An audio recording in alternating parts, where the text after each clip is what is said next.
Hi friends, நான் உங்க doctor Dandapani பேசுறேன், எம்டிசி கோயம்புத்தூர்.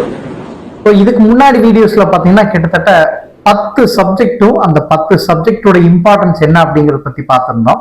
பர்டிகுலரா அது வந்து டிசைன் டொமைன்ல இருக்கக்கூடிய சப்ஜெக்ட் எல்லாமே நம்ம பார்த்தோம்.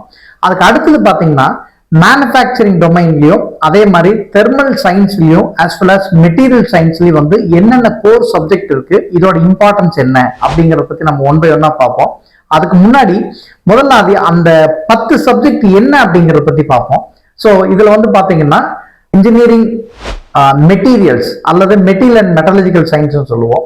அதுக்கு அடுத்து பாத்தீங்கன்னா manufacturing technology 1, manufacturing technology 2, thermodynamics, thermal engineering, heat and mass transfer, gas dynamics and jet propulsion. அதுக்கு அடுத்து பாத்தீங்கன்னா ஃப்ளூயிட் மெக்கானிக்ஸ் அண்ட் ரொம்ப important non conventional machining techniques or non conventional machining process. அதுக்கு அடுத்தது கடைசியானது பார்த்தீங்கன்னா DFMA, design for manufacturing and assembly.